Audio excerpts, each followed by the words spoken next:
Jungle.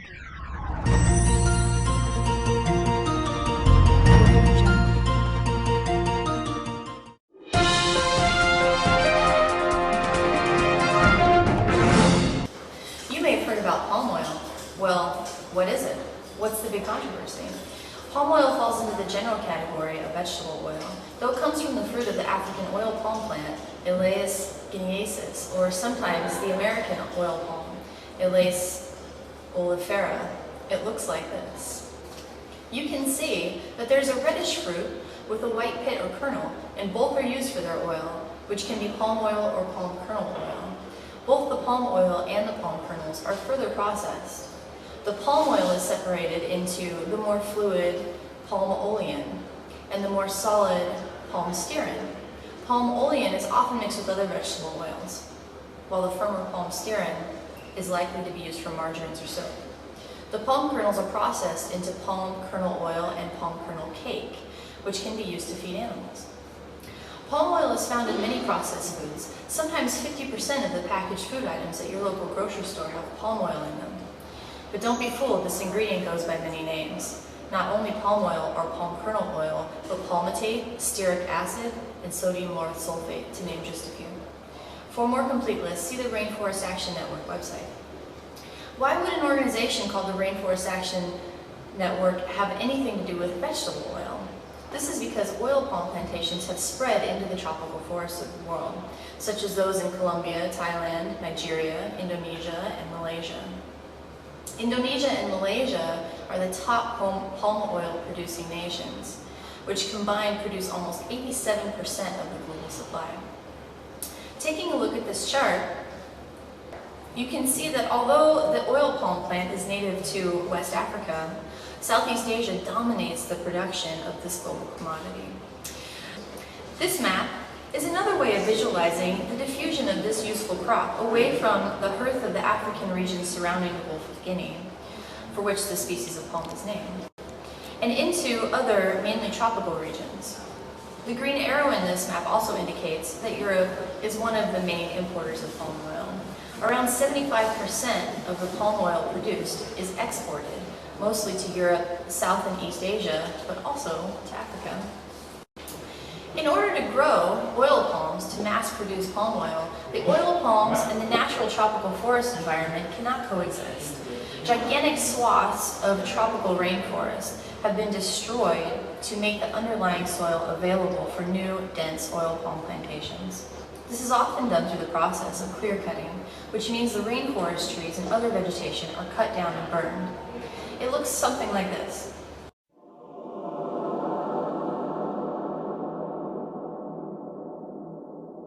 So you might ask, what's the problem?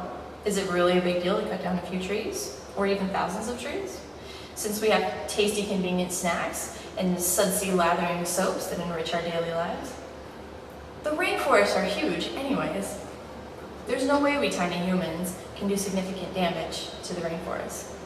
However, it turns out that to get this oil, we cut down about 5 football field-sized areas of rainforest every minute.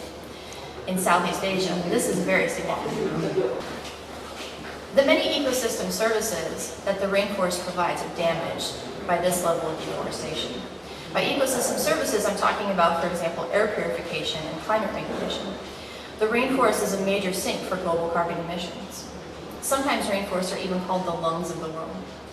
Meanwhile, the burning of the forest releases additional carbon into the atmosphere. Another ecosystem service is habitat for unique and important rainforest flora and fauna. Probably the most vividly devastating consequence of destroying rainforest habitat is the decimation of the orangutan populations. Around 10 orangutans die every day from rainforest destruction. And at this rate, they will become extinct in the wild in a matter of years. One estimate saying it could happen as early as 2015. Rainforests are also called the world's pharmacy. Although humans have only cataloged a small fraction of the medicinal plants of the rainforest, many of them have proven useful to human health. In the 1980s, it was thought here in the U.S. that tropical oils such as palm oil were the cause of heart attacks and heart disease due to the high level of saturated fat. The nutritional value of palm oil is still contentious 30 years on. Palm oil is rich in vitamins A and E, antioxidants, and phytonutrients, and though it is high in saturated fat, it also increases the body's good cholesterol, HDL. People who eat unprocessed palm oil, such as in Africa or in the tropics, gain these nutritional benefits. Palm oil is a natural and useful resource in this world, but its benefit does not surpass its current value. And now here's Sophie on the international and domestic policy issues surrounding palm oil production.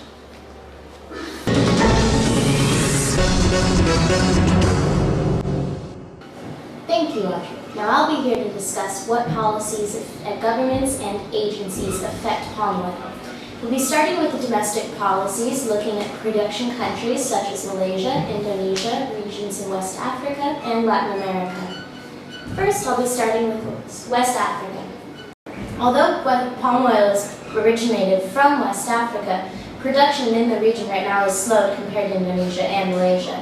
Why, you may ask? Domestic policies, government actions, and the actions of international agencies and organizations. We'll look at the domestic policies first of countries like Ghana, Cameroon, Cote d'Ivoire, and Nigeria.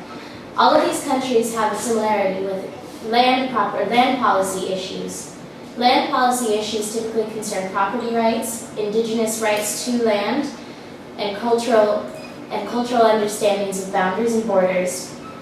Africa has struggled with this post-colonization and continues to struggle with this currently. Regional land policy initiatives and groups have been taken underway. However, limited results have occurred. Examples can be seen in Ghana especially, where indigenous rights are ignored. Governments in Africa also struggle with trade policies. Since trade liberalization and trend through the 1980s into the 1990s has occurred, countries have varying levels of cooperation with international markets. Some seem more reserved to keep their production into a domestic arena, and others seem more open to trade and liberalized markets. However, a culmination of factors including states' willingness to maintain political sovereignty, deforestation, corruption, poverty, lack of infrastructure, all contribute to the low production level of palm oil compared to the international counterparts in Malaysia and Indonesia. Next, we'll be looking at policies from Malaysia. Domestic policies with Malaysia have contributed to the palm oil growth production in the region tenfold since the 1960s through the 1970s after a period of colonization. During this time, policy narratives were centered towards state-centered control of plantations and farms of palm oil. However, with a wave of trade liberalization in the 1980s, this trend changed. One example of trade liberalization in Malaysia came from the IADP project funded by the Malaysian government and the Asian Development Bank, where they tended to lean away from government-structured farms into more promoting privatized farming and plantation use. This caused the Malaysian government, of course, to step back, but also opened up a free market. Labor policies in Malaysia affect palm oil production primarily through the use of privatized land and the attempts for cheaper labor. Rather than using Malaysian labor, Indonesian labor is imported for cheaper manufacturing and production of the palm oil itself. Like Audrey mentioned, another issue is deforestation. Government policies allow for this to be a recurring theme within the country and continue to deplete the forest while arguing that the palm oil itself helps reduce greenhouse gas emissions. Although the Malaysian Palm Oil Council has argued this, there have been various studies that have found different results. This claim was debunked in concluding a study from the period 1990 to 2005, arguing that 55 to 59% of the total extent of palm oil expansion in Malaysia, at least 56% of that of Indonesia, have likely occurred at the expense of old growth or secondary logged forests. Moving on into Indonesia, like most countries, were at one point under colonial rule and hence have dealt with colonial land policies that have stuck since that time. Land policies adopted after the colonial period classified all non-privatized land as public wasteland. allowing for private companies and other government programs to invest and start large-scale palm oil production. The land policies are supported by the Indonesian constitution and the state right control, which subsequently interpreted to grant state management rights over natural resources as justifying it as state interests. This was also supported in the 1960 Basic Agrarian Law and the 1967 Forestry Law. And then rather than fully push farmers off the land, there is a similar policy as there was in Malaysia. Rather than disclude the indigenous population, include them as subcontracted farmers to the larger plantations of privatized companies and state-led initiatives.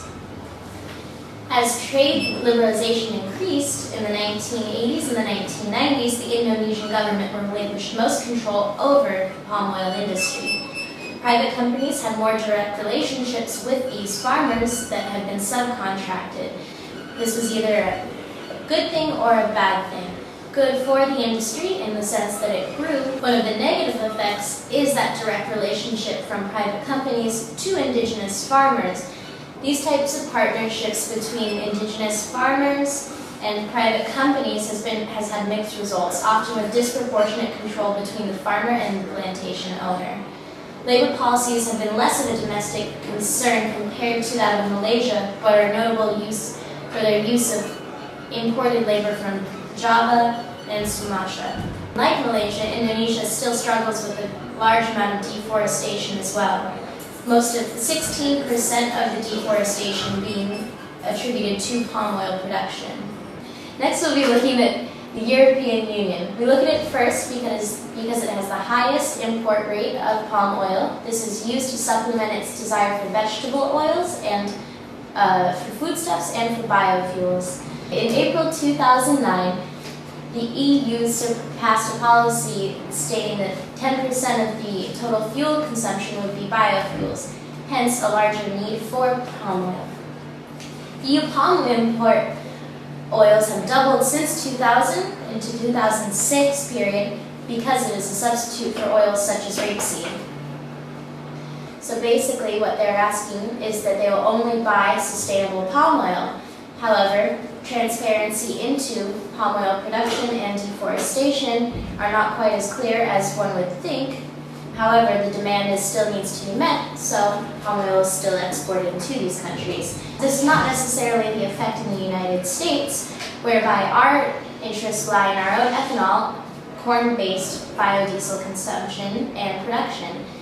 Here, there's a higher tariff and higher trade barrier from exporting countries to import to the U.S. Granted, we use palm oil in many food products and as a substitute. However, on a biofuel level, we keep the tariff high in order to support our own agricultural industry. When one would think that the U.S. would be one of the main importers, Europe is actually the highest. Now we will also look at the rest of the international organizations and agencies associated with palm oil, such as the WTO, the World Bank, the Food and Agriculture Organization, and the Roundtable on Sustainable Palm Oil. One of the first implementations of an international agency into the palm oil industry came in the 1960s from the World Bank. The World Bank and other donors had promoted particularly smallholder shares of agricultural development for palm oil. So rather than supporting large privatized companies, they were supporting the small farmer collectives. Overall, we see an overarching pattern in palm oil production and the policies surrounding it, with domestic and international policies being more geared towards liberalized trade. However, had taken a step back and finally recognizing more sustainable development projects for maintaining natural habitats. The most notable non-state actor for the palm oil industry is the comprisal of the Roundtable on Sustainable Palm Oil. This is comprised of individual governments, private companies, other non-governmental organizations, and international agencies. Although it is the foremost agency for the palm oil industry, it does not necessarily have a high level of success. We see this in issues where other nations or companies don't comply with the 8 standards provided for palm oil production and agri-farming. Land policy issues have been detrimental to indigenous rights, causing socio-cultural issues as well as labor issues. Trade policies for exporting nations have become increasingly liberalized. However, the fluctuation of commodity prices in the global marketplace have caused tariffs to rise and fall with the times. My recommendations are for individual governments to adopt more transparent policies in order to protect the environment, the people, the labor, and the plant itself. Labor and indigenous policies need to be reevaluated in order to promote more equality in land ownership and as well as the labor standards. And although there is a strong trade liberalization frame of mind, individual governments and NGOs need to protect their people from the interests of private companies and corporations that might take advantage of the people or the land. All of these are necessary in order to continue the growth of the industry in a sustainable and practical method. Now here's Sean with the political economy.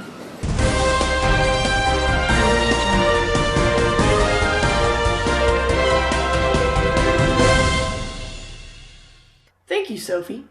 Did you know the largest privately owned company in the U.S., called Cargill, dominates the American palm oil market? They own 5 palm oil plantations in Indonesia and are the largest importer of palm oil into the U.S. That means the U.S. is sourcing from at least 26 producers and buying about 11% of Indonesia's total palm oil output. Now, let me ask you, how much do you think the average palm oil producer in Indonesia? $2,500 a day, B, $500 a day, C, $75 per day, or D, $2.50 per day? That's right, the answer is D, $2.50 per day. Can you believe that? A palm oil takes 3 to 4 years to bear fruit, and only once a plantation becomes productive and mature can a palm oil producer make up to $682. Combined with the high cost of startup payments, generally leaves smallholders indebted to the palm oil company indefinitely. Well, that about wraps it up tonight now that we've covered everything from agroecology, policy, and political economy based on the production of palm oil. We hope you've enjoyed viewing our newscast this evening and maybe even learned a little something too. Until next time, Class IR 428, stay hungry for the truth. Audio Jungle.